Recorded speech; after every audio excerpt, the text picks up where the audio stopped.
All right, I'm Charles Morris. Welcome to Youth Central Sports. Something that started a while back, went away.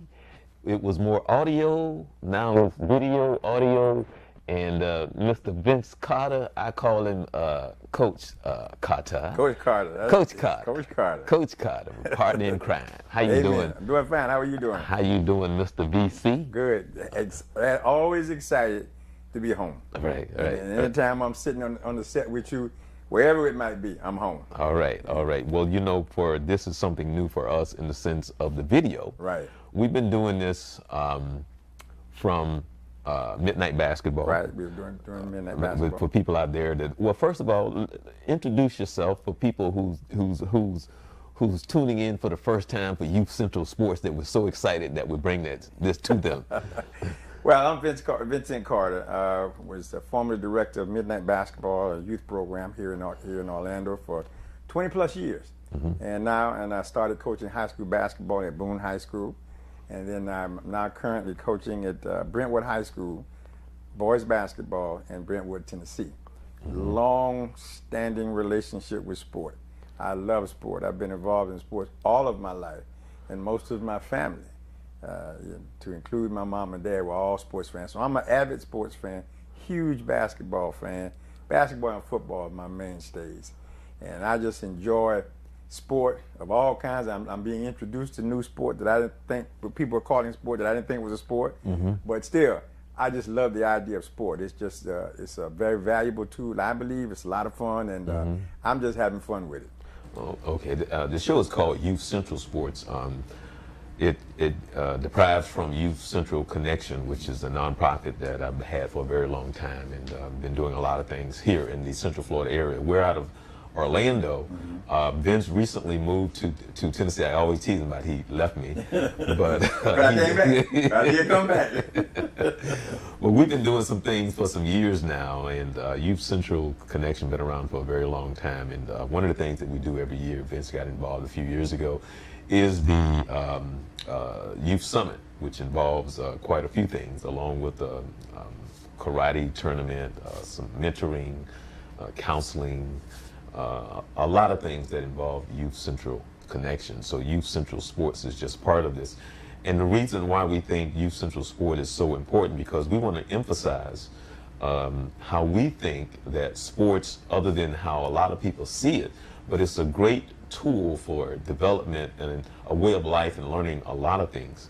And that was one of the things that Vince and I were just sitting here talking about, how it is used as a tool for mentoring, counseling. Mm-hmm.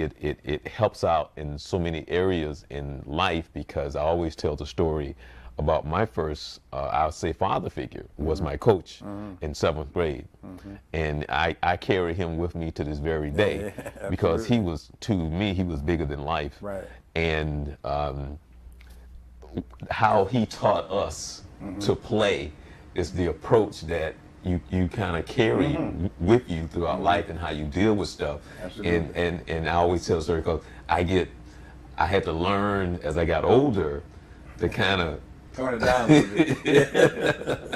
Yeah. Bring it back down. Bring it back down a little bit. Because his thing was, you kill a mosquito with an axe. With his axe, yeah. And that clicked. Mm-hmm. That clicked. It made sense. Right. And so when I still remember where I was standing on the court in practice, the day that he was teaching us, he said, the paint, this is your house. And you don't let anybody inside your house. He was emphasizing that. Absolutely. And I remember this like he's standing here right now. And he got the ball, and he started at the top of the key, and he came down the middle, and he slammed the ball, and went like, boom! Nobody comes into this house. And if this was my mama, he did like this, boom! I'm stuffing it down her throat. And it clicked. I'm serious. Yeah, I got it. Everybody on that team got it. Even if it's your mama, you don't let her in here. And so from that moment on, it was like everything was hustle, hard play. When I mean hard play, I mean effort, effort. All the time. Right, all the time. And so he taught me that he taught us that. And through our play in the neighborhood, the impact he had on the guys that I grew up with playing in the neighborhood, and how we dealt with things, and how he talked to us, and the patience that he had, along with the other coaches once he left, the father figures that I had, Right. and the impact. And I tell the story to this day, because now that I'm older, so much older, that when I go back and we sit around for these guys that was at that time, and we talk about these things, and because of the neighborhood and where we were, I know for a fact that we had exceptional talent in basketball players. But the coaches that we had was more of mentors. Right. They were football coaches that coached coached all around. They coached track. They coached everything. Right. Yeah. But they was more of a football coach, more so.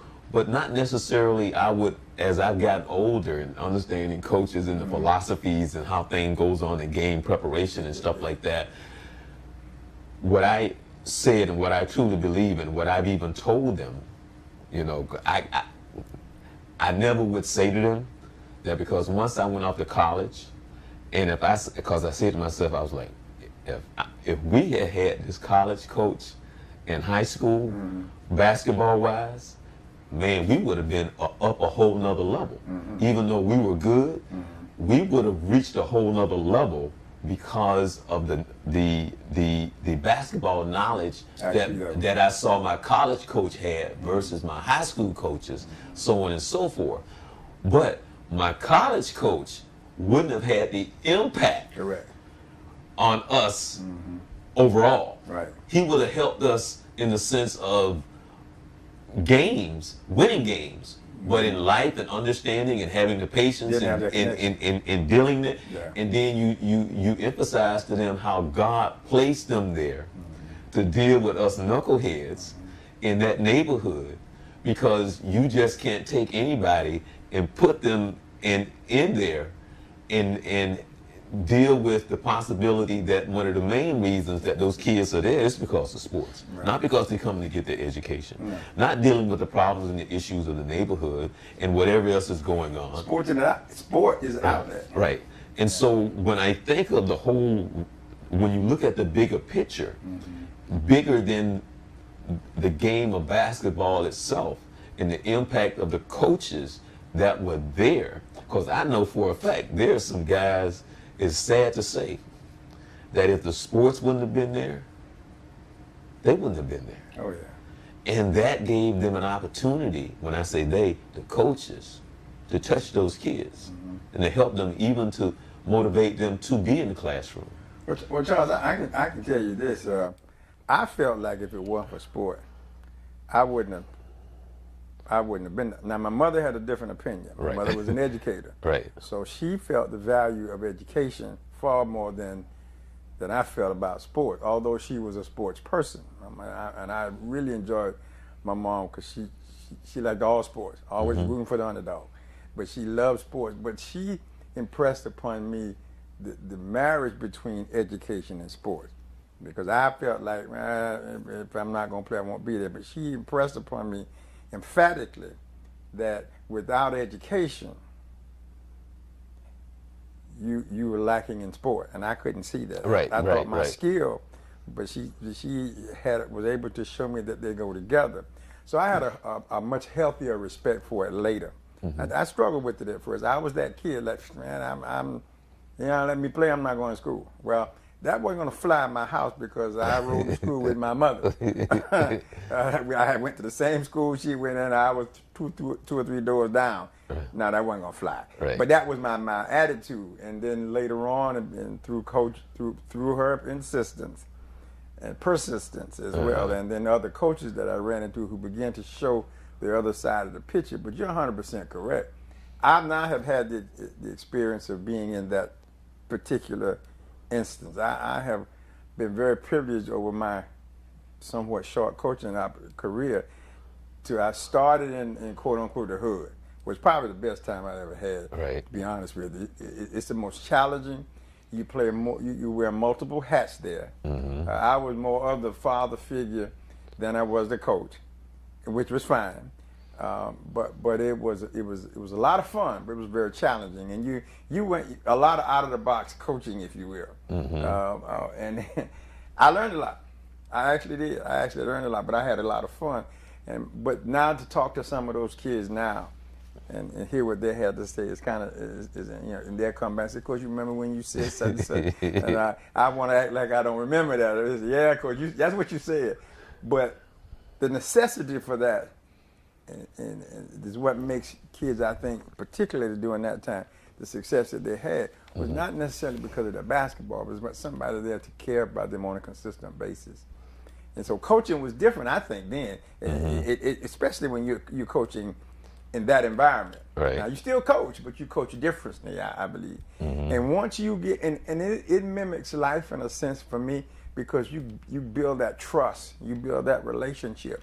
And then that young man now trusts you to go do what you're asking him to do. It's not necessarily based on your IQ or basketball IQ. It's the trust that he has in you, the consistency that you bring every day to practice, every day you encounter him, the standard that you hold them to. And once they buy in, they're there. So I understand, and having come from that, but and have an opportunity to coach in it as well. So I agree with you, and it's a little bit, but it's still there a little bit.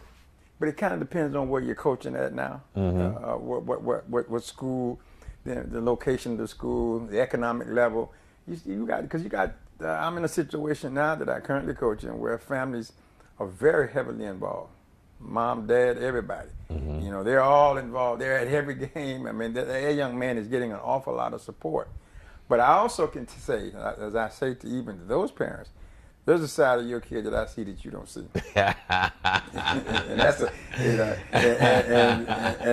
a unique thing about it. While this young man may be a great student or a great athlete, a great student athlete, and he's good at home, but there's a side to him. And I'm not necessarily saying it's always bad. I don't mean there's a negative, but there's a side to him that I see that I tell parents, you don't know him like this. You don't know him when he's on lap number 59. You don't know him when he's sprint number 37. Right. And you don't know him like that. That's something you haven't seen. But that teaching and integrity of home does show itself. But also that coaching opportunity presents itself as well. Well, it has been. Well, the thing is that as I talked about how it was when I was in school, and now sports is just bigger than ever. Oh, yeah. Now it's completely different, but yet it's still the same. Yeah. It has always been a way of bringing people to the table. I've always wondered what it was like, and maybe you might be able to answer this question, but I always wondered what it was like for someone who may have been, I'll say, like racist, or may have been taught certain things coming up. Then all of a sudden they're on a football team. Or basketball team. Well, I'm saying because, and the reason why I'm using football is because there's so many more. There could be like 40 people on the team. So now they're surrounded by so many. And so I wonder the impact of, it's something that you may never know because they don't bring it out. But there's certain things that you sometimes see just people being themselves, and they don't even know that they're exposing themselves. That's true. So, but I'm thinking in the terms of here you are, you're a child, this is what you've been taught. Now all of a sudden you're around your teammates and you're in that environment, and it's having an impact on you because one, you love to play the game, two, you love winning, and yet what you've been taught, you're being seen, something is not computing, something is not adding up. And I would love to hear someone who would be honest enough to come and say, you know what, I was raised this way, but because of my involvement with the team, these are the things that I've learned. Well, remember now, you and I had a chance to meet the guy from, Last of the Titans? Right.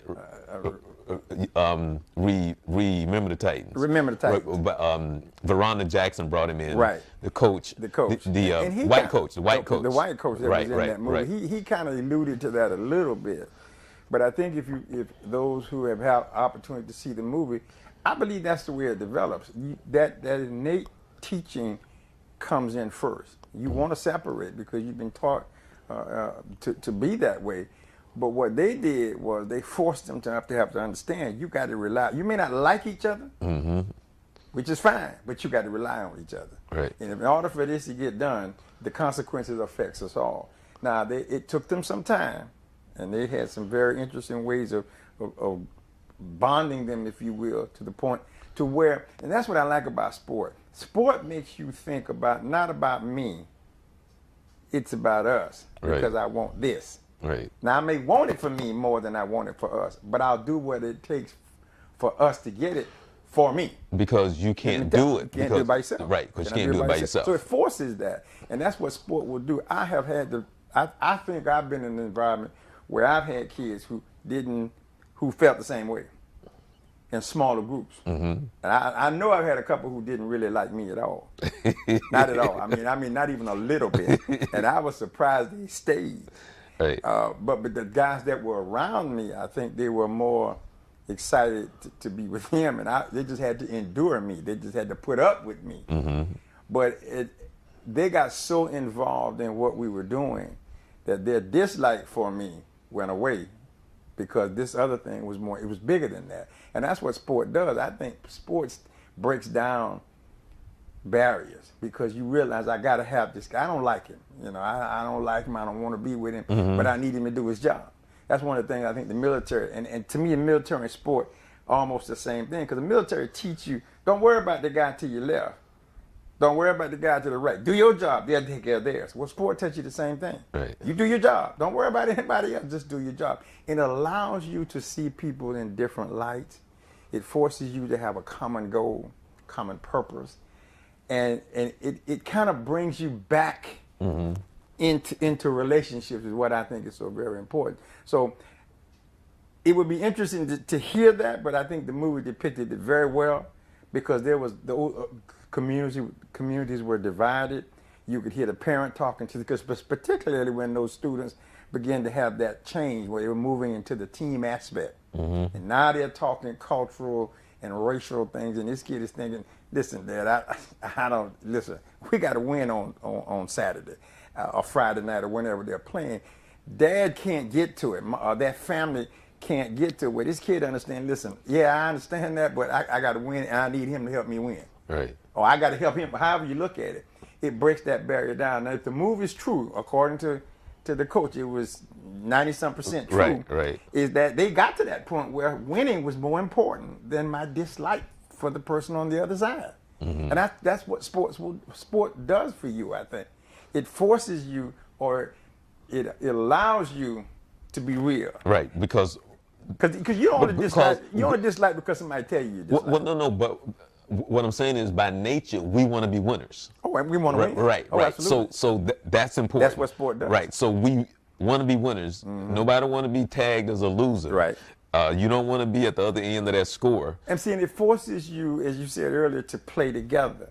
Because I can only do what I can do. So I need you to do what you can do. And I think sport brings that to it. It forces, you look across and say, because I've seen guys who are very good friends fall out because you didn't do your job. Right. You didn't make the block, you didn't make the tackle, you didn't make the free throw, and you missed the rebound. Right. They're upset. Right. They were, and these are good. I've seen brothers throw hands because you didn't get the rebound. Right. And it's about the sport. It takes away, it kind of erases everything else for the amount of time that we're out there. Right. So I think sport is so important. Right, and then there's certain things that you can't hide from.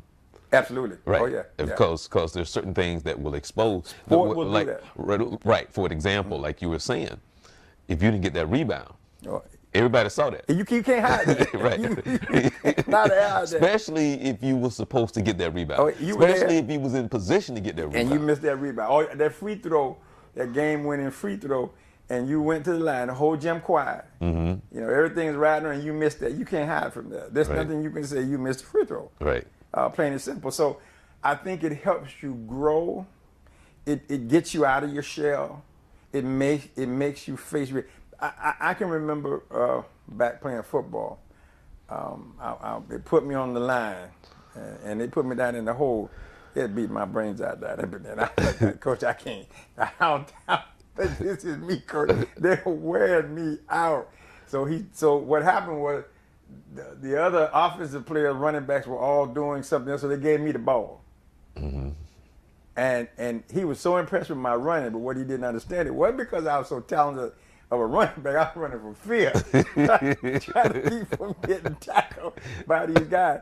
And I ended up going to college as a running back, totally by accident. Because, I mean, I was big enough at that time, you know, high school were a pretty good sized kid. So these things come out. I played with guys who fear being tackled. I mean, fear of open, they go across the middle of the line on a football, and they're afraid of that because they know they don't get the clock clean, or at least they perceive it to be that way. I know kids who throw up before a game. They get so nervous and so excited about that. Those are things that you have to come to grips with that. You can't hide that. We had a coach. There was a coach in junior high school, Coach Harris, the head guy. Before every football game, he would go and throw up. You know, he would just from his I nerve. couldn't relate to that. I really could. I coached a young man who, and you know, football's a rah-rah. It's real rah-rah-rah. He would sit in the midst of the whole team. Everybody's yelling and jumping, and he sat there like there was nobody in the room but him. And that threw me because I wasn't accustomed to that. This is a rah-rah sport. I mean, this is what we do. You know, he sat there and like, almost as if he didn't hear us. I mean, it's 40 of us, and then we yelling and screaming and jumping up and down. You don't move. Put him on the field, kick the ball off to him. I don't know what happened. He changed his scene. He up and down the field. But he wasn't a rah-rah person. He just didn't do that. Didn't do it for him. He's very quiet. And I think that's the thing about sport. You know, you said you have to learn individuals. I've always believed you learn individuals, because I would have thought as a team, that's what we do. And I used to try to get them all riled up, and never. It's almost like it's just like him in the room by himself. But you give him the football, then life changed. And then he got a vendetta against everybody. So it was a different thing. But that's what sport does. That's what makes sport what's so fantastic. When you now on the same thing, but on a higher level. If you get a chance, and that's everybody, if you get a chance, go to thejourney2020.com and check out the archives. And I had a chance to interview James Harris. And when you listen to his story, that whole thing, God was involved, that whole thing with him and Coach Eddie Robinson and him going into the NFL. That was just meant to be. But I remember him telling me the first time that he went in the huddle and he called the play. Next, you know, when they had the ball, they sacked him. So it's kind of like the coach called like the timeout. So for the team over there, they're like, what's going on? And the offensive line said, well, we didn't understand it. So he was like, oh, okay. So he said from then on, everything was on one. So he said in the huddle, on one, on one.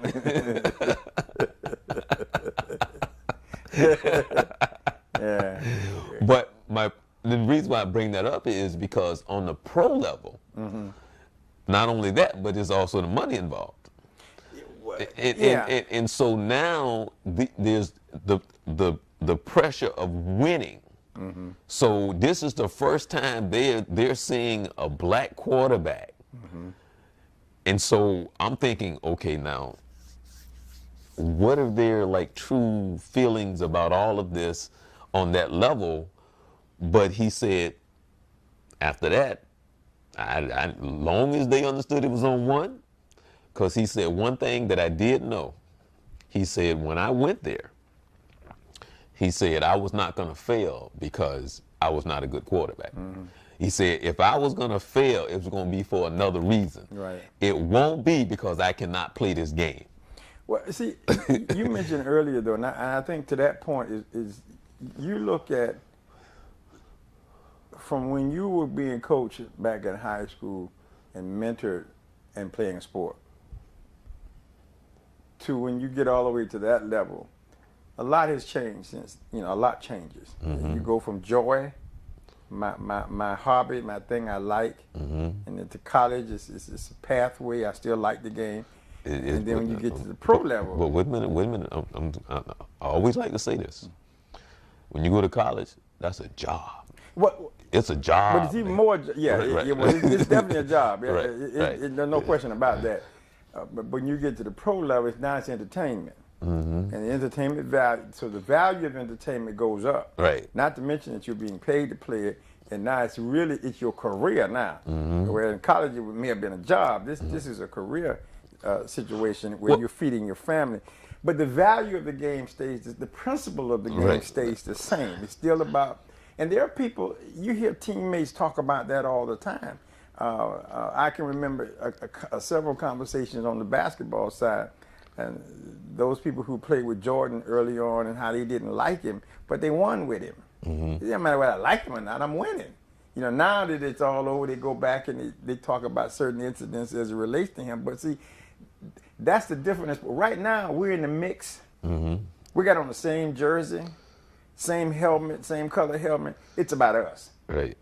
And even though we don't like each other, ain't nobody else is gonna dislike you right now. Mm-hmm. I'm the only one who can dislike you right now. Now, if you take the helmet off, then I join them, the other people who don't like you. But right now, I protect you because it's my job. Right. And I think that's what sport does. It puts you in a lane, and you're taught how to operate in that lane. And you can't afford not to have the team mindset, have a sport mindset. I got to do my job. Doesn't matter who's on the other side. So James Harris, they may not have wanted him there, but when you get there and he's the quarterback, okay, then this is the way I win. I win with him. I don't like him, but I got a block for him. Okay. But if I want to stay here. Okay. Now, I'm gonna mess your whole flavor up today. Okay. I'm gonna mess everything up today. I'm all for that. Okay. I bet you Donald Trump didn't play sports. Couldn't have. There's no way. There's no way. He says he's a golfer, but I've seen him golf, and I'm not a golfer. But if you saw him golfing and you had a chance to witness me golf, you would think I'm a golfer because he can't play no golf either.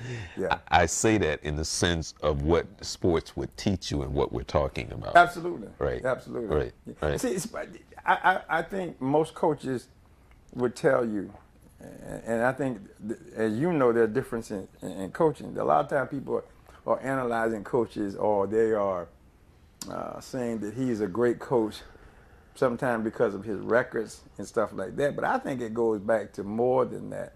I do think that's an evaluation. Right. But what is a good? I've asked this question a number of times. I've heard people say he's a good coach. Tell me why you say that. Let me ask you a question. What do you think of the pro coach, the coach that is the teacher versus the pro coach that's just about doing his job? Well, you got to look at it this way. My opinion of that. Right. The head coach in a lot of the organizations, he doesn't do any coaching per se. He coaches in practice. He leads practice. He talks about the direction in which we're going. You got an offensive coordinator who's going to evaluate what we do on the field. Mm-hmm. You got a defensive coordinator who's going to take care of it, and you got your special teams. He's orchestrating this thing, but depending on these people who other people to do their jobs. Now you got some of those head coaches, they take on a role. That's a little bit different. He's the head coach, but he's the offensive coordinator. He's the head coach, but he's also the defensive coordinator, stuff like that. So is he teaching more than the one that's not? in some cases, I would think could say yes, he is, because he's actually working with that offensive line or quarterback or whatever, or defensive. Where the other head coach that's not involved in those specific skill sets per se is the overall general. He's saying, I need this to happen this way. The mechanic of how it takes place. He's got a backfield coach. He's got a line coach. He's got a tight end coach. He's going to those guys and say, this guy's he's not performing at the level we need. It's their job. Now, a lot of those guys got history. But here's good leadership. If you are my offensive coordinator and I'm the head coach, I need to let you do what you do. Now, I need to tell you what I want. I can tell you I'm dissatisfied or I like this, but I'll let you coach. But see, as and here's a good example of that. Jimmy Johnson, when he was coaching for the Cowboys. Jimmy got down, did the same thing at University of Miami. You know, he got involved, but he didn't. Now, he built a tradition, I believe. He set a standard. But then he got people around him who would take care of that for him. But Jimmy was just that enthusiastic, and they loved him. Right. Well, for example, like basketball, I think they see Larry Brown is a teacher. Teacher. Right. Yeah. You know. So in that a player's coach. Right. Yeah, and a teacher, because he coaches on. In fact, I think he's trying to coach high school basketball now, if I'm not mistaken. But he's collegiate and the NBA. But see, that's the funny thing, because no matter where he's gone, he's always won. Yes. No matter what, whether it's whatever level. Yeah, he has won. Right. He's a winning coach. And he's a senior citizen. Right. So evidently he knows the game. But yes, he knows the game. But the question I challenge most people when they say that is, which game is it that he knows? Does he know the relationship game, the human game, and matches it with the game that we're playing? Or does he understand the game that we're playing and matches the personality and the relationship to the game? Because he's a good people person. He does very well with the individuals, and he gets them to buy into what he wants to happen. And then they coach. So I agree, he's a great teacher, but great. Well, the funny thing, I heard Reggie Miller talk about him. Which I think when Reggie Miller played for him, he couldn't stand him. But now he says he has more of appreciation for him. Oh, yeah. Because he said he wants you to play a perfect game that is impossible to do. But it raises the bar. Right. So, but his expectations are so high. Yeah. Pat Riley. A lot of the guys that played for Pat was probably at one time old Lakers. When I say old Lakers, back with Jabbar and those guys and Magic, they were one of the few teams that were practicing 3+ hours. And everybody said, yeah, this is when these guys would come to the Lakers. We don't do this. Oh yeah, that's what Pat does. You know, I've never said this to anybody, and I'll say this to you because then I know you give me some good feedback on it. But I've always been an Allen Iverson fan. Okay. Okay. But that famous line, talking about practice, man. Talking about practice. When I look at Allen Iverson, and when he sits there in that press conference and he got that look on his face, and they always show that clip. That day, I said to myself, for somebody who I know that's a winner, I said somebody like Magic Johnson would never say that. No. And some of the other, Larry Bird would never say that. No. Michael Jordan would never say that. They might feel it, but they wouldn't say it. Well, but see, to me, I think the attitude would be like it starts in practice. Well, again, that's true, but I think everybody has a dislike for practice at some point in time. But see, you would never go out because But to your point though, they would never come out and say devalue practice. They'll say, I don't like it. But it's see, important. But see, that's what I'm saying, because the way that he said it, he was he wasn't valuing the fact that, and I think Magic Johnson would have been the opposite of that whole mentality about the importance of practice and where it starts, and why I would say, and I'm not blaming him the way that it sounds. But there's a difference between going to one NBA championship in which you lost, which you won only game, versus somebody who has won multiple championships or have gone to the championships more than once. And I guarantee you they would never say, just practice, man, just practice. But also, Charles, I think we have to consider too that there are different players. In my coaching career, I run across guys who don't practice well. They just don't. And what it is they don't put anything in. They don't. To me, I think the way you practice is the way you play. I say it all the time. I say it all the time, and I believe that wholeheartedly. But there are guys who just don't do well in practice, and now some of that comes from, in my opinion, the way they come through the sport. Exactly. Nobody put the importance on that, but they play well. But see, I've heard Magic Johnson say the complete opposite because they getting on each other in practice. Well, see, again, now the different mindset because now that comes from coaching. Right. Now, I mean, because Magic and his they're saying teammates, like if you're lacking in practice, they're on you. Well, if you're not putting forth effort, they're on you. That comes from that's a culture. Right. And so you see, so Pat Riley's saying we're gonna be here 3+ hours, and if you don't do it right, it's gonna be plus. So we're gonna get it done, you know. And I'm one of my favorite things to say to the guys I'm coaching is, let's get it right the first time. Right. That's effort. That's coming out, giving me your all with everything that we do the first time. Because to me, if I got to do it the second time, I'm upset because that means you held back, you held something back from the effort. And so now, again, if you practice, if you play the way you practice, then you're gonna hold back in the game. Then I can't have you on the floor. I need those guys going to give me that 100+ out on the floor. So I think it's how you demand. You know about that player that's a special player. He gets special privileges. I really have a problem with that. Yeah. Well, I have struggled with that. I have lost games because I was too stubborn.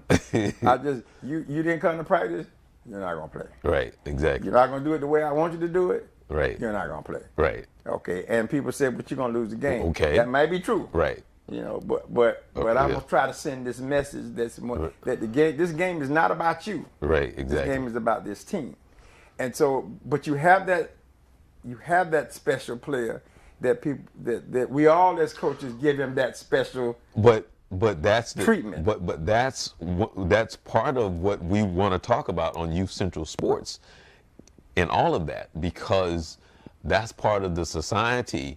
That's how we look. And what we value it overall. Yeah. You know, but you have to look at it from the coach's standpoint. Now, this is what I as an amateur coach, in the situation that I was in, I funded the whole program. So it's going to be this way. I don't care because all the money came from my sponsors and my resources. When you get to that high school level and growing up, your family, you're trying to feed your family now. You're trying to stay employed. That doesn't mean that you should sacrifice principle, but I'm just saying the pressure is on now. Especially you come from a winning program. They're going to expect you to win. They expect you to win every season. They expect you to win every game. And so that pressure is constantly on that coach. He or she, and they're trying to do it the right way, but they're trying to please a lot of different people. And I don't know if it's any different, if it's worse now, but the boosters and the outside people putting the pressure on those guys about winning, that makes you want to, and you got disgruntled parents, and they want, you know, that's a lot of pressure. And so some coaches, and I understand this, he got to feed his family. So I got to do, not illegal stuff, but I'm going to let some stuff go. And you got other guys who say, I don't care. It's going to be this way. Well, that's one of the things that we can talk about, too, in the future is that we're going to talk about the challenges that we face with parents. But then I was going to ask you, what's one of the worst incidents or situation you've had coaching, you know, with a parent? We won we actually won a state championship. Mm-hmm. And after the game, the parent came over was upset with me and the team that their child didn't play more. Right. And just really turned this thing into a very ugly episode. And I was dumbfounded because I'm thinking, wait a minute, we won. Right. I mean, you know, we the number one team, and they didn't. They showed, which perplexed me because they showed no concern for the team, no concern about what we just achieved. They were clocking minutes for their son. And what made it into a nasty event is that it went on beyond that day. It went into the following week, and it went all the way up to, I was coaching AAU ball at that time, and there was a YBOA, and they went to those people and wanted to do against me, and they're looking at them like, what difference does it make? You won, you know. Right. So that's probably my worst. And I've had people who call me and say, well, you favoritism on the. I said, my kids aren't playing. I put the best five on the floor as I perceive it. Right. And what I would remind in this particular case, see, you're not at practice every day. Ask your son. Ask him why he's not playing. He knows why he's not playing, because my practice has always been to inform you what kind of day you had today. You had a good day today. You didn't have a good day today. You know, I was impressed with what you did today, and you did this very well, but you didn't do this. But now, how long have you been coaching now? Wow, I've been coaching high school basketball 8 years. Okay. Eight, 9 years. Okay. Overall, seems like all of my life, but easily 20 plus years. Okay, 20. Amateur ball. Okay, football and basketball. And the reason why I'm asking is, what's the difference now versus 20 years ago in the coaching? Philosophy changes. Obviously, kids have changed. The game itself has changed. The way that you, but now, when you say the game has changed, what do you mean by the game has changed? well, you know, when 3-point strategy, timeout strategy, fouls, the way you look at fouls, what players are allowed to do from on the floor now, as opposed to what they could do once before, from an officiating standpoint, where you can place your hands and in the arm bar, all those type of things, changes the flavor of the game. But one of the major differences to me is the mentality of the player.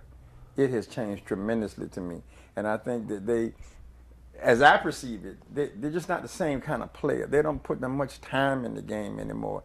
When I came along, these kids, and I wasn't a very good basketball player. I love the game, right, but I wasn't a real good player. But I spent a lot of time out there trying to make my game better, and finding out, once the coach told me what I could do for him on his team, that's what I worked toward. It was funny because coming up, I started to notice, this was when I was older, and I would drive by the parks. I'm looking over, like, there's nobody there. You don't see as many kids in the park anymore. And I'm looking, I'm Video like, game. right, and I'm like, man, it's strange. It's different. It's different, and I'm driving by the park. Park's quiet. Park's quiet. I'm looking over there. Yeah. Nobody's in the park, and and it's so funny because even France would make note when the kids are outside playing. She said, "Charles, kids outside playing." It's like, so then you can look out the window, be like, yeah, they outside playing. But you find that across the board, though, Charles. It's not just a particular sport. It's in general. Right. Kids don't come outside as much. They don't get as much physical exercise as they used to, because everybody's, with technology, we have drawn them in a different direction. Now, they've become very astute playing video games, and their ability to operate the machinery, the devices and stuff. They really come a long way, but they don't get outside much anymore. It's funny too, because we had an event at my church about 2 years ago, and one of the girls there, who was supposed to have been a leader in the activities, and we were doing different things like playing horseshoe and playing volleyball and things like that, and she was so uncoordinated. Oh God! She was so uncoordinated, Vince, that she was just entertainment, just watching her. I'm serious. It was almost like, how can you be that? And she was maybe like 13.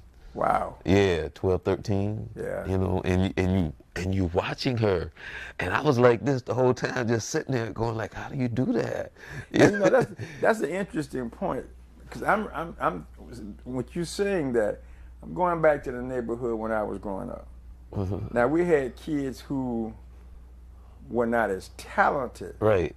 as other kids. Right. But everybody could play. Right. Everybody Right. was quote unquote an athlete. Right. Yeah. You know, of some kind. I mean, well, let's put it this way: everybody was coordinated. Right. I won't say Right. you know, but because you just didn't find that uncoordinated. They just weren't there. Right. I mean, exactly. maybe they were. Right. Well, maybe they just didn't come out when we were out there. But everybody that you knew though. Everybody I knew. And, right. But I'm Everybody just saying I knew. the kids. I mean, everybody. They could play something. But I had never seen that at that age before.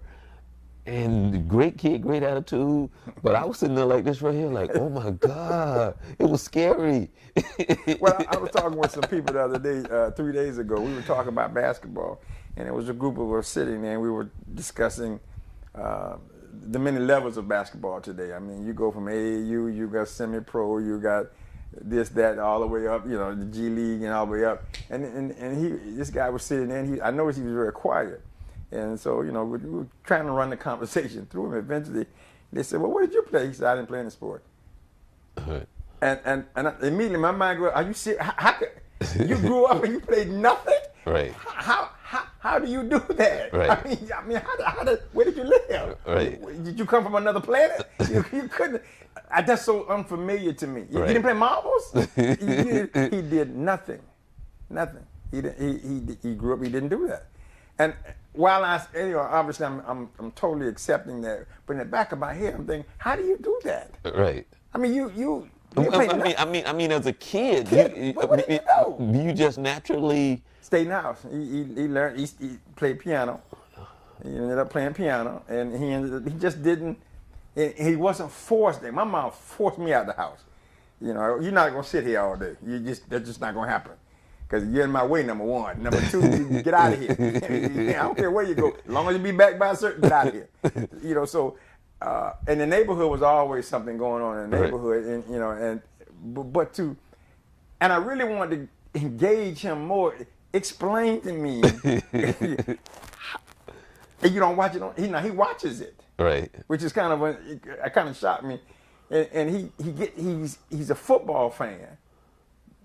But he not playing nothing. No touch football. He just liked the game. I'm thinking, I want to ask him, so please take me back to your childhood. Right. What you do on Saturdays?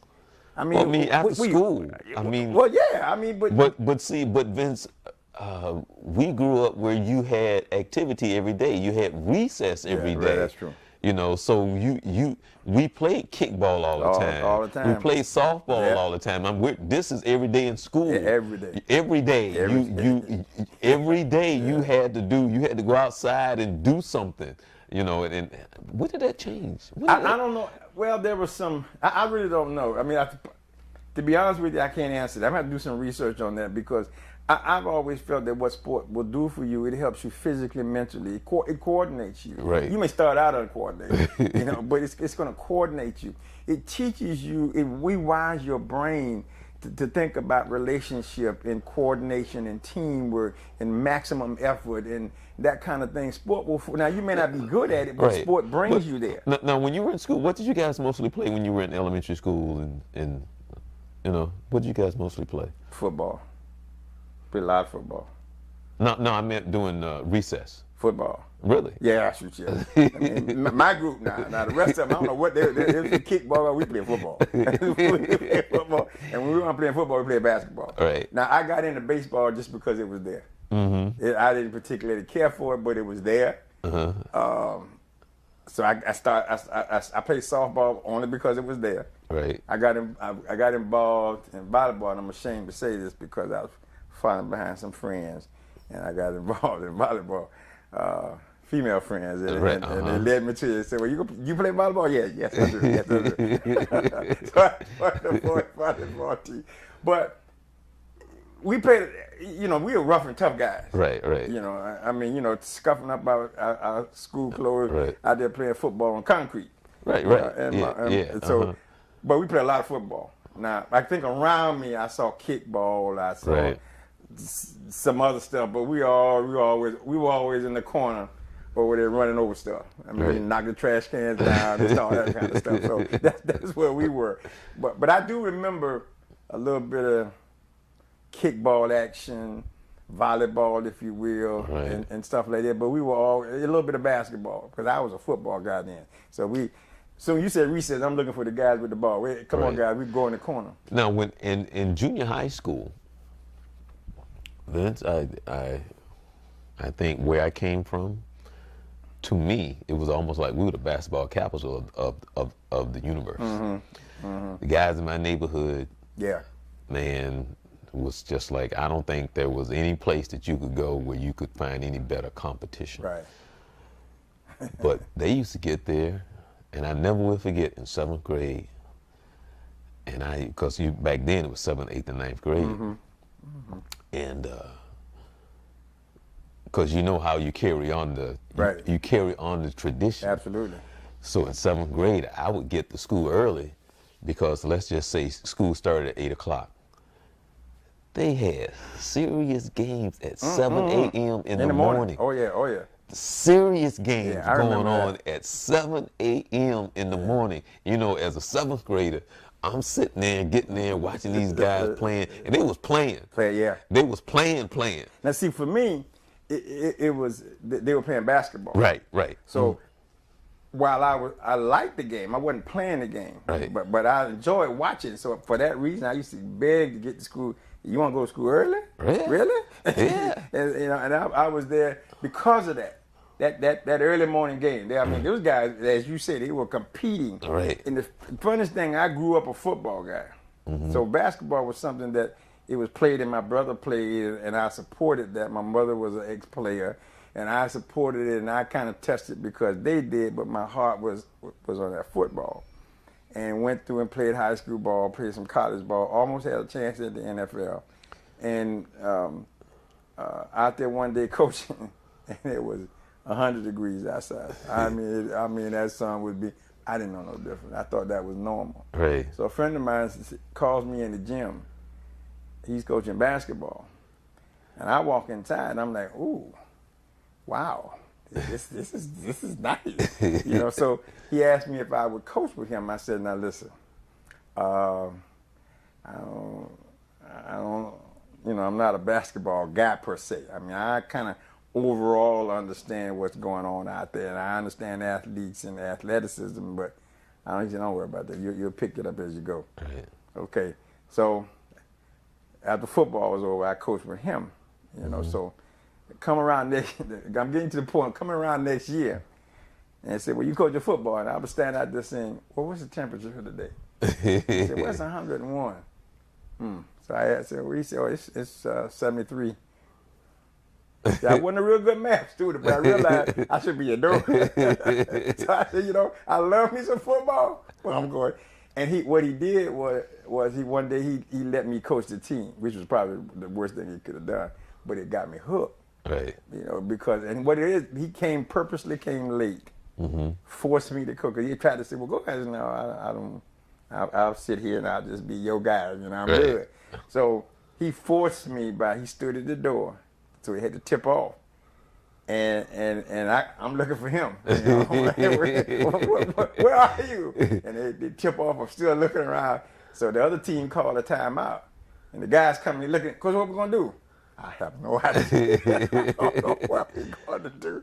So one of the other kids spoke up and he asked me a question and my answer made sense. And there it is. Right. And I was in.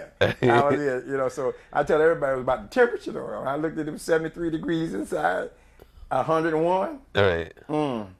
I'm going inside. Right. But it was so different. The dynamics are the same. It's just, you know, you got football, basketball, but the dynamics are the same. I mean, it's to me, it's even more exciting because it changes so quick. You understand? You know, offense, defense, offense, defense. Where in football, I got 4 downs, and then we switch over. Basketball, and that's was the most confusing part for me. I used to tell my friend, my coaching partner, I said, man, the court's not that big, where's everybody going? He talking about with the strategy on the floor. What strategy? Where's everybody?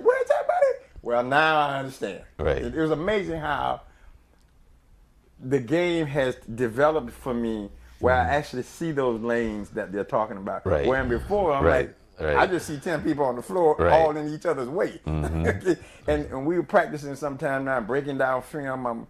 I'm looking at game film and stuff and saying, amazing what this game looks like to me now, Right. as opposed to what it looked like, back years ago. How much I have evolved, Right. and as well as the game. So it's a big difference. Yeah. Big difference.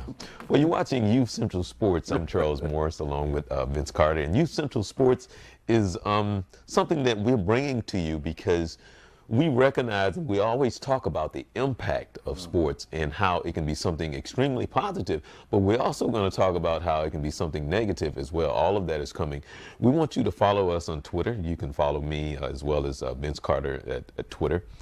And you can email us. Let me put up the email address. The email address is youthcentralsports@gmail.com if you have any questions or comments or anything like that. Any topic you want us to, right, yeah, to speak about. Yeah, so Youth Central Sports is something that we think is extremely positive, and we come to you hoping to get some feedback, and there's some things that you would like to talk about. You can always join us live on Twitter. You can email us. We would love to hear from you, and we would love to hear some of your stories as well, good, bad, or indifferent. Your experience that you've had or your child has had. We like to think that it's important that our kids have mentors. And even if it's not a sports, you should find somebody that could be a great mentor to your child if there's not a father figure around. Or even if you're a father and you need a female mentor, we encourage you to do that. That is what Youth Central Sport is all about. We will talk about that, but we also will be talking about the big boys as well. We'll be talking about college and professional sports because it all impacts us overall because it's a money-making tool. It is that. On each level, whether it's AAU, high school, junior college, college, semi-pro, pro. It's a money maker. Yeah, it's a money-making tool, and that's an impact. And so we will talk about dreams and some of the dream killers, the attitudes, overall who we are, what we are, to look at the bigger picture. How can we get a grasp on some of the things that we should have a hold of and we should be able to control, and some of the stuff where we just straight out of our minds. Yeah, it's a lot of that. It appears to be an awful lot of that. Lot of that. Especially when it comes to sports and all of that. So Youth Central Sports is something that we started on radio a while back, and we are now bringing it to you, and we're happy to do that. I'm Charles Morse along with Vince Carter, and we hope that we can hear from you. So with that being said, you have basketball season coming up. You're now in Tennessee. You're now in Tennessee. Is it Brentwood? Brentwood, Tennessee. Brentwood, Tennessee. Brentwood, Tennessee, right outside of Nashville. Right outside of Nashville. Brentwood High School. Okay. Not Brentwood Academy. Brentwood Academy is 2 blocks from us. Oh, really? We're the high school, the other private school. Okay. Yeah, a lot of people get that confused. Brentwood Academy and then Brentwood High School. Now, is that a rivalry? They have played, since I'm going in my 3rd season, we have not played them. Oh, really? We play them in the summer only. Wait a minute. How you have them right across the street and you don't play them? What's up with that? 2 different leagues there. That's a little bit different. We will probably be scheduling them in the future But as of right now, I mean, just neighborhood talking trash stuff. well, we got another school on the other side of town that's No. But I mean, it's bigger rivalry than them. No, but I'm just saying, just because they're right there. Nah, no, this other school. No. This had nothing to do with other schools. Yes, it does. No, because I'm saying if they like right there, you should just be able to go smack them in the face. Well, What's up? they've been smacked already. They already been smacked. So we kind of like, for us right now, you guys, we'll get to y'all later. We got another crosstown rivalry right. That's probably, if you've ever been to a Boone Edgewater game. Let me say this to you. I was supposed to go to Ribault High School in 11th grade. Right, in 11th grade. Okay. I grew up in the Ribault area, moved over there at the age of 7, but I was back and forth, so I hate to even say this. Wow, especially with what's going on now. But the school, well, I was supposed to go to Northwestern in 7th grade, which is over in the Ribault Rains area. Okay. But I ended up going to a school called John Gorey in Jacksonville. That's where I met the coach that I was telling you about earlier. We were talking about my first father figure, Coach Carl Smith. But to make a long, the school that I was supposed to go to was a school called Robert E. Lee. We don't want to talk about Robert E. Lee right now. That's why I'm hesitant to say there's a school called the General in Jacksonville called Robert E. Lee. But ended up going to another school. But in 11th, and so I learned about Rains and Ribault when I was 7. And Rains and Ribault at that time, I don't know how it is now, but you could walk from school to school in 10 minutes. And each school is a nice sized school. So your neighbor easily could go to the other school. Right. So when you want to talk about rivalries and you want to talk about black athletes, to me, where I'm from, even though I didn't go there, there's no bigger rivalry in the history of rivalries, because it's not a matter of they didn't like each other, but it was just the sheer bragging rights of the neighborhood. Right? And so it didn't matter what it was or what it is. It could be golf, baseball, football, basketball, and oh my God, track. When those schools would come together, it's standing room only. And it started because even grandma there, granddaddy there, and I didn't even go to either one of those schools, and I'm there because I know everybody from Rains, Ribault, And back then, those days, when I was in high school, Rains had a guy by the name of Terry LeCount, and they had those Gaffney brothers, and they had a bad football team, man. They were smoking. And the track team, and the guy Terry LeCount, that brother could run that 440 like I've never seen nobody run before. And woo, the track team, they had the fastest mile relay in the country at that time, the fastest time in the country. They were smoking. Yeah, you know, when you got schools like for instance, this rivalry I'm talking about, though, similar to that, Brentwood Academy is a private school. We're public. That's one of the reasons. There's a little bit of rivalry there, but that's a private school. We're a public school. We got another public school that's our arch enemy. It's kind of like Boone and Edgewater here, which I've had a chance to participate in. But this thing, that school, I mean, so we kind of look at Brentwood Academy like, yeah, well, we'll get to y'all, but right now we got to deal with this guy over here. This is our crosstown rival, and that's the feeling. It is the same. It's interesting. The kids don't focus so much on Brentwood Academy, but the other high school, golf, tennis, cross country, volleyball, you know, football, basketball, you know, we gunning for them, you know, and they're gunning for us too. Huge crowd. I mean, huge crowd. Great atmosphere to play a sport in. And it's divided. You can cut the tension down the middle. I met with a lady on an outside school venture, and she's asking me. She said, "Well, Coach, well, where do you coach at?" And I said, "Well, I coach at Brentwood High School." The room got real quiet. You know, and this is my first year. So I didn't know what was. I didn't know. Okay, did I? Am I? Not, I mean, what did I do? What happened? Don't have my shoes on or my pants not on? No. And she kind of paused for a second. And she looked around the room. Everybody, they just kind of looked. So I said, okay, I'm a little clueless here. What happened? And she said, well, I'm from Ravenwood. Well, see, now to me, that meant nothing. Right. I mean, I didn't know what. I was like, oh, okay. She said, no, you don't understand. and I said, what? She said, oh, we don't get along. I said, oh, okay, then I apologize. I understand. You don't have to go any further. I got it. And it was that deep. Right. I mean, she had graduated several years ago. Oh, it's kind of like that Duke, North Carolina thing. For me. Right, now, right. For me, that never goes away. Right. The Dukies, I'm sorry. Right. I'm sorry. Right. Because every time I meet somebody from Duke and they say something about North Carolina, just meet somebody from North Carolina, and you look at them and they'd be like, no, I don't talk to no Dookie. No, I didn't. See, I'm there. I've heard people say that's so silly. I agree, but I'm there. I'm one of those guys. Dookies, I'm sorry, I'm a Carolina guy.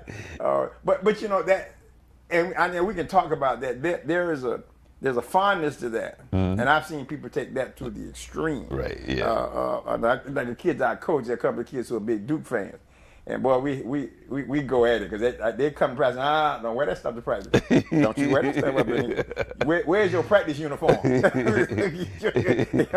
they going home at night. They have you better cover that. Don't you walk and cover that stuff up for you. Now you got some Carolina stuff on, you're good to go.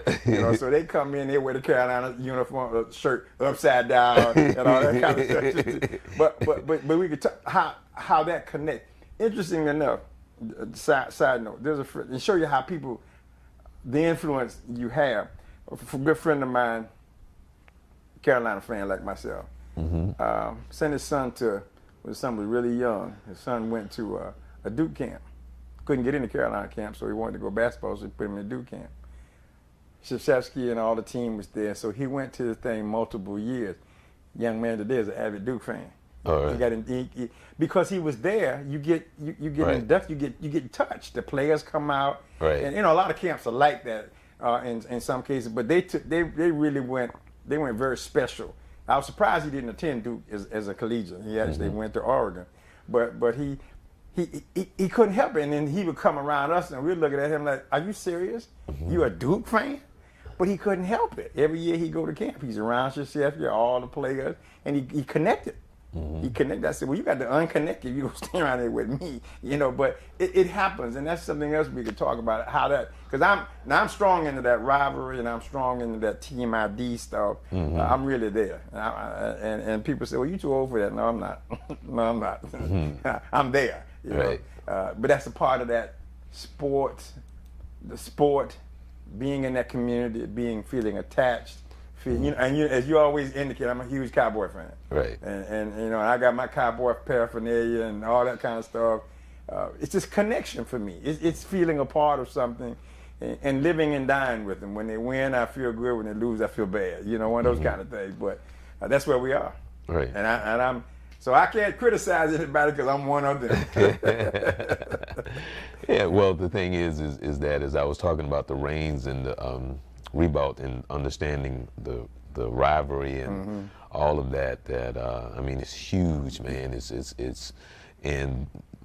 And I came along, and I don't know how it's been over the last, I don't know how many years, but I know so many things have changed now, in Jacksonville, and where you can and can't go to school and those type of things. But a quick story before we end. Back when I was in high school and I was in 11th grade, Terry LeCount and the Gaffneys and Reigns were like on top. They ended up losing that year, the state championship. I forgot who they played, but they ended up losing, and I think that was probably the only game they had lost that year. Because when I dated a girl that went to Reigns, so she was in the band, so they played in the Gator Bowl. Okay. And I went to all the games, and had to be there to watch her at halftime. Oh, absolutely. I understand. So,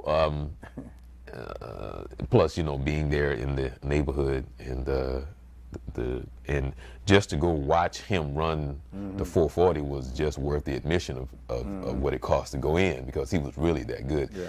He actually went on to Florida as a wide receiver. Okay.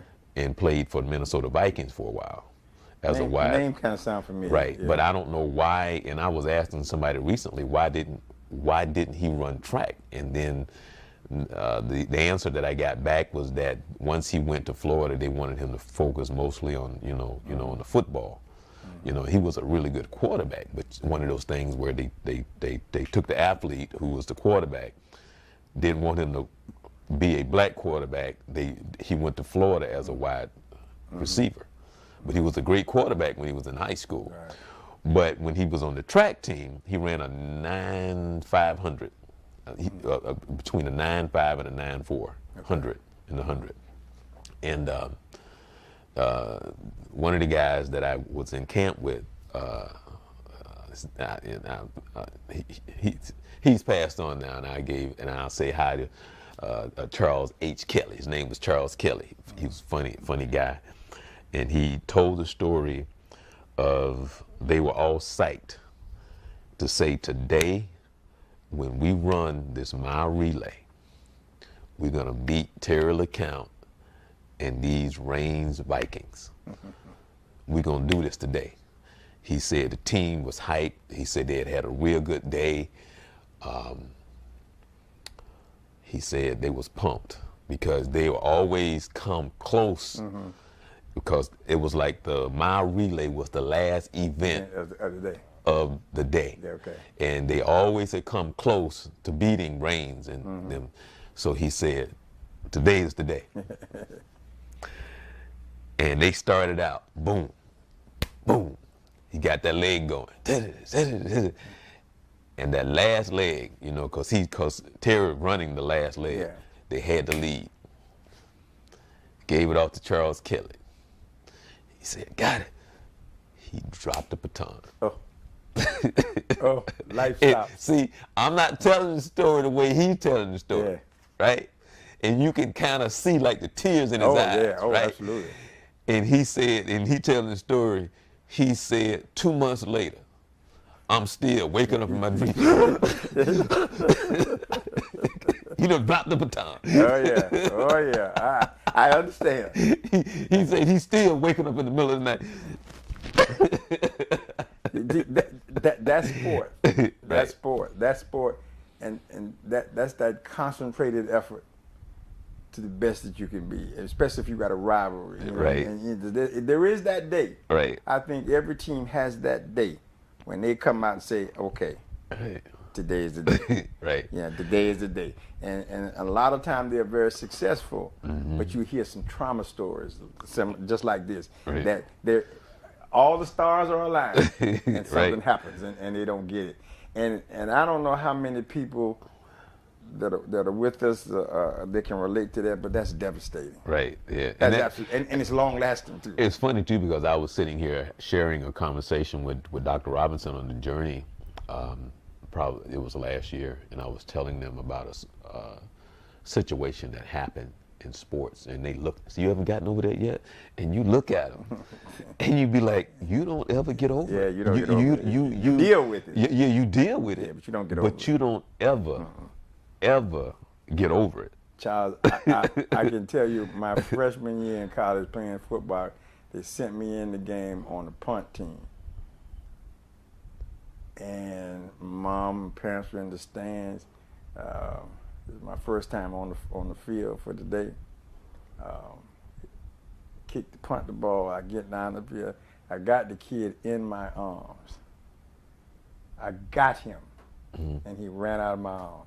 I still remember that. It's just as vivid as if it just happened. Right. I never forget that. And I could just see my arms closing, and he just put him right out from under my arm and just kept right on going. And I had it. Right. I mean, he was there. He was sacked. Right. That thing stays with me. And we lost the game. Right. Not particularly because of that, but that didn't help. Right. I still remember that, and that's been years ago. That was back in 67, 68. Wow. I never forgot that. I mean, I can't. Right. So, and I think if you haven't played sport, it might not seem the same. But if you play sport, but then there's the other part of it too, Vince, because there are people who have played sports who will say you haven't gotten over that. But there's also the ones, because like for an example, when you on the field or on a court with somebody, you know who's the player and who's not, who's just, they're doing something, they're just out there. And that's kind of the difference too, because that's a big difference. For those who compete and who's competitive, because as I was saying earlier, I had to learn as I got older to notch it, to take it down, because as I grew up, I was taught this, and we'll close out. We'll ask people to join us on Twitter again, but I'll close out with this. But I had to learn, because how I was taught to play was if we was playing a co-ed softball game, okay? And this is true. If I was running from first base to second base, and if there was a female standing in the baseline, I'm gonna run over her. I got to. Okay, I'm gonna run over her. And if I ran over her, and if, let's just say, she broke an arm or a leg, now I'm not gonna stop right then. I'm gonna go to the base. There's gonna be timeout. Then I'll go help her up. Oh, absolutely. Right? And I'm not being like, no. But at that time, if you're telling me you want to stop me because you're standing in the baseline, you know what I'm. So my mentality was, I'm running over you. I'm not going. That's just the way it is. There's nothing against you or anything, but you telling me. But you need to. One of the things I'd like for you to do, maybe in another show, that people to know that you coach, how you had to turn that mentality around from a player, turn that down, and now you got to coach. See, because there's a transition that takes place here. But see, that's why I have a problem. That's why it's hard for me to coach nowadays, because I can't relate. See, you got to talk about that, because you can't relate. You may be having a problem with it, and then there might be another coach that has got the same issue that you have, but he's learned to adjust. Well, to some degree. Right, because it's tough now, because I'm kind of like you. I have a very high expectation of things that happen. I don't understand why you can't move your feet. They don't have to move fast.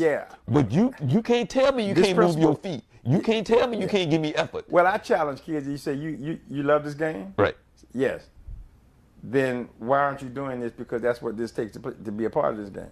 Well, so if you can't love it because you're not doing it, right? Because if you loved it, you'd be doing it, right? Or you'd be trying to do it. So right. I hear you. There's certain parts of the game that gets me really excited. Like, I don't. See, you can't tell me. Because I had a conversation. When I coached, I never emphasized winning one game. Never cared about the winning, because they'll take care of themselves if you do what you're supposed to do. Well, the principle of just do what you're supposed to do. The wins and losses will take it. That's true. And I told him, I said, you don't hear that much anymore, though. But this is what I told him. I said, you won't hear nothing out of my mouth. You won't have no problems with me if you just give me effort. That's all I want from you. Give me effort. Give me the best you got. I'm quiet. I think what I have seen, and I am seeing sometimes, I hear that statement. I've said that statement.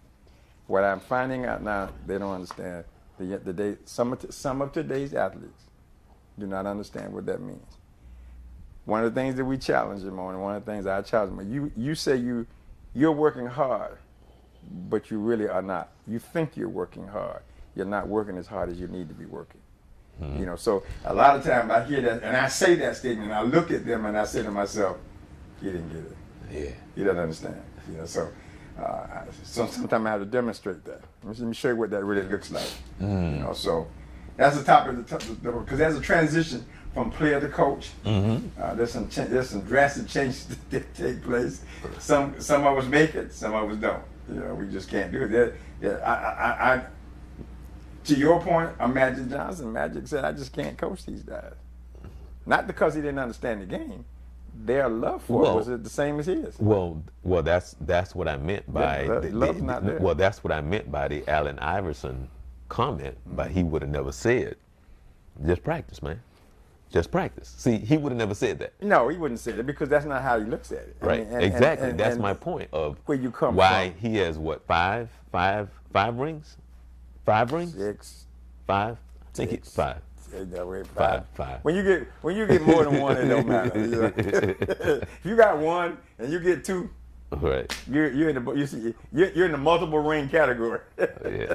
All right. Well, again, I'm Charles Morse, and this is Mr. Vince Carter, Coach Carter, or Coach Carter, Coach Carter, and we're coming to you from YouthCentralConnection.com, and you click on Youth Central Sports. We would love for you to join us, follow us on Twitter as well, and would love to get some feedback. And we will be talking in general like we always do, and we would like to help.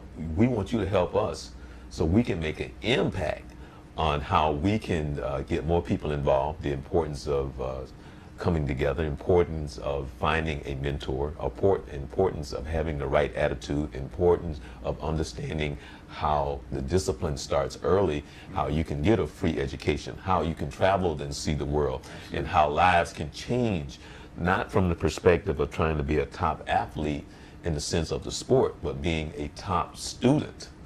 Importance of understanding the discipline of the education, understanding what it takes, and there's questions that you may have about your child playing, questions that you may have about what is the next step if I'm trying to get my child to go to college. Coach Carter can answer a lot of those questions that you can chime in, you can email us, and questions that you may have about fundamentals, questions about colleges, questions about coaches, questions about trying to find the right mentors, so on and so forth. We're going to cover all of that right here on Youth Central Sports.